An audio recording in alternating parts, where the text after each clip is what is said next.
নমস্কার, কেমন আছেন আপনারা সবাই? আমি চলে এসেছি আবার একটি নতুন ভিডিও নিয়ে। আগেরবার যখন আমি মায়ের বাড়ি এসেছিলাম তখন আমি বলেছিলাম যে কেন আমি মা বাপির বাড়ি আসছি।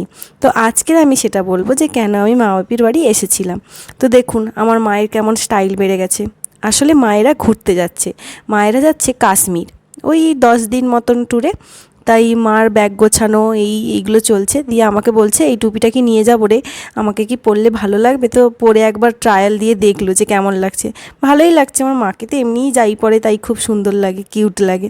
তাই এখন ঘুরতে যাচ্ছে বলে আনন্দে একটু ছোটোবেলাটা ফিরে পেতে চাইছে। আর ভালোই লাগে এই সব টুপিগুলো পরলে, তাই না বলুন?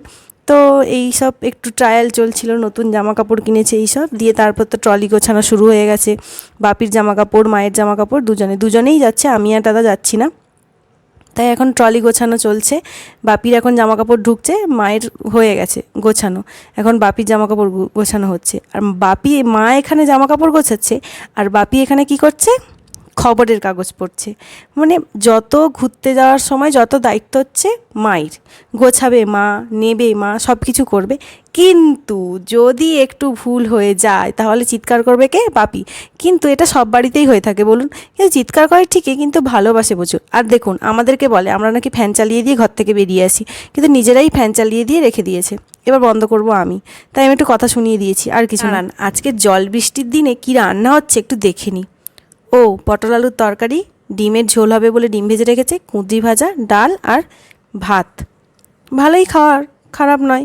যাই হোক, আর ওটাতে কিছু ছিল না, আমি বেকার খুললাম। খাওয়া দাওয়া হয়ে গিয়েছিল। তারপরে বিকেলবেলা মায়েদেরকে যে ট্যুরিস্টটা ঘুরতে নিয়ে যাচ্ছে লোকজন, ওই লোকটা এসেছিলো আর যারা যারা যাবে ওরা সবাই ছিল।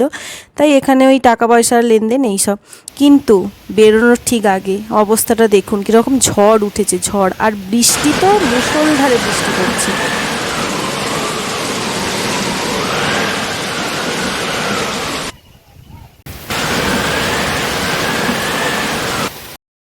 যতই ঝড় বৃষ্টি হোক না কেন কাশ্মীর তো যেতেই হবে।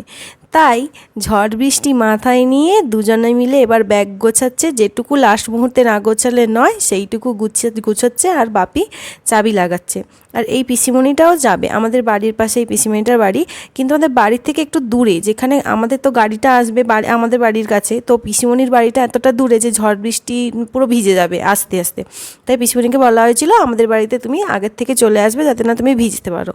তো আমিও জুতোটা পরে নিলাম, নাহলে তো বাপি পুরো চিৎকার করবে, একটু দেরি করা যাবে না। আর এখানে আমাদের সব লাগেজ একদম এক জায়গায় গোছানো হয়ে আছে, পিসিমণির ব্যাগটাও আছে এখানে, সব লাগেজ আমরা বের করেও রেখে দিয়েছি, নাহলে তো বাপি আর আমাদেরকে টিকতে দেবে না। আর বাপি এখানে ব্যাগ নিয়ে বেরিয়ে পড়েছে, কারণ গাড়ি চলে এসছে। মা এবার চাবি লাগাবে, বাপি ব্যাগটা নিয়ে গাড়িতে ব্যাগটা রেখে দিয়ে আসবে। গাড়িতে ব্যাগ রাখতে গিয়ে বাড়ির চাবি নিয়ে চলে গেছে, তাহলে আমরা চাবিটা লাগাবো কী করে? আবার আমি ছুটেছি বাপির পেছনে পেছনে। যাই হোক, মোট যুদ্ধ করে তো ঘরের দরজা ফরজা লাগানো হলো। দরজা লাগানোর পরে আমরা বেরিয়ে পড়লাম গাড়ির উদ্দেশ্যে। ভিজে তো যাচ্ছি পুরো, আমি আর মা করে তো পুরো ভিজতে ভিজতেই যাচ্ছি। ওয়েদারটা একটু বৃষ্টি কমেছে, কিন্তু বৃষ্টি হচ্ছে, বন্ধ হচ্ছে না। আমি আর মা এই যাচ্ছি, এই যে গাড়িটা চলে এসেছে আমাদের এখানে দাঁড়িয়েছে, গাড়িতে সব জিনিসপত্র তোলা হয়ে গেছে। তাই প্লাস্টিক দিয়ে ওটা যদি ভালো করে না বাঁধা হয় তাহলে পুরো একদম ভিজে একদম অবস্থা খারাপ। গাড়ি ছেড়ে দিয়েছে আর এই যে দেখুন সবাই ঘুমোচ্ছে, শুধু বাপি আর আমি জেগে আছি, না পেছনে পিসিমণিও জেগে আছে। আমার মা গাড়িতে উঠেছে, ঠান্ডা হাওয়া পেয়েছে, ঘুমিয়ে পড়েছে। যেই আমি বলেছি অমনি তাকিয়ে দিল, বলছে না আমি ঘুমোচ্ছি না তো, কিন্তু ঘুমোচ্ছিল। যাই হোক, আমরা তো মোটামুটি গাড়ি ছেড়ে দিয়েছে, আমরা রওনা দিয়ে দিয়েছি। আর এই কাকুটা না আমাদের সঙ্গে এসেছিলো, কাকু মাল দিতে এসেছিলো, তো কাকু মালটা নিয়ে চলে গেল। কাকুকে আমরা নামিয়ে দিয়েছি রাস্তায়। আর তারপরে তো আমরা প্রায় হাওড়ার প্রায় কাছাকাছি চলে এসেছি, এবার আমরা স্টেশনে ঢুকবো। আচ্ছা, ওই গঙ্গার ওই পাশে যে সুন্দর আলো দেখা যায়, ওটা কি ভালো লাগে তাই না? আমার তো খুব ভালো লাগে দেখতে। কার কার ভালো লাগে একটু কমেন্ট করে জানাবেন। এই রাতের যে মানে হাওড়া ব্রিজ দেখাটা, মানে হাওড়া ব্রিজ তো দেখেছি, কিন্তু এই স্টেশনটাকেও খুব সুন্দর লাগলো আজকে আমি দেখলাম রাতের বেলা। তো আমরা এই ঢুকে গেছি, আমাদের গাড়ি পার্কিং হচ্ছে, এবার আমরা আস্তে আস্তে নামবো। দেখি আমার বরমশাইও চলে এসেছে বাপি মামনির সঙ্গে দেখা করতে। দেখি কোথায় আছে, একবার ফোন করি। গাড়ি থেকেও আমরা নেমে পড়েছি, এবার দেখি ওরা আসছে কি না। করতে না করতে ওই দেখুন আসছে, আমার বরমশাই চলে এসেছে। মুখে কি হাসি, সবাইকে দেখতে পেয়ে গেছে তো। ও কিন্তু অনেকক্ষণ আগেই পৌঁছে গেছে, প্রায় 9:30টার দিক করে পৌঁছে গেছে। আর আমরা পৌঁছেছি কখন জানেন? 11টার সময়, আর 11:55 ট্রেন। তা বলুন আমি কি করে থাকবো বাপি মায়ের সঙ্গে। আর আমি আর নীলুয়াদা যাচ্ছিলাম, নীলুয়াদা কিন্তু ঘুরতে যাচ্ছে, মানে আমার মাসির ছেলে।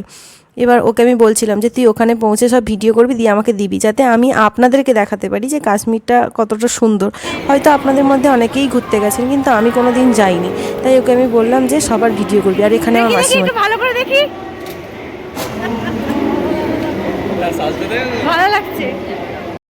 এখনও বাপি মায়ের ট্রেন দিল না, তাই আমরা বাপি মাকে টাটা করে বড়মশাইয়ের সঙ্গে আমি বাড়ি চললাম। আমরা 11:15 ট্রেন ধরেছিলাম, কিন্তু বিশ্বাস করুন ট্রেনটা ছেড়েছে 12টার সময়। তার আগে আমার বাপি মায়েদের ট্রেন ছেড়ে দিয়েছে। বাপি মায়েদের ট্রেন ছিল 11:55-তে। যাই হোক, খুব কষ্টে বাড়ি পৌঁছালাম। একটা রিক্সা পেয়েছি বাড়ি যাওয়ার মতো, কিন্তু এত বাজে দাম বললো যে কি বলবো। যাই হোক, তবু রাত্রি হয়েছে বলে আমরা বাড়ির উদ্দেশ্যে রওনা দিলাম। বাড়ি পৌঁছে যাই। আর আপনারাও ভালো থাকবেন, সুস্থ থাকবেন, সাবধানে থাকবেন। দেখা হচ্ছে পরের একটি ভিডিওতে।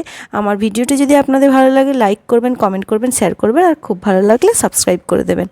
ভালো থাকবেন, সুস্থ থাকবেন। দেখা হচ্ছে পরের একটি ভিডিওতে।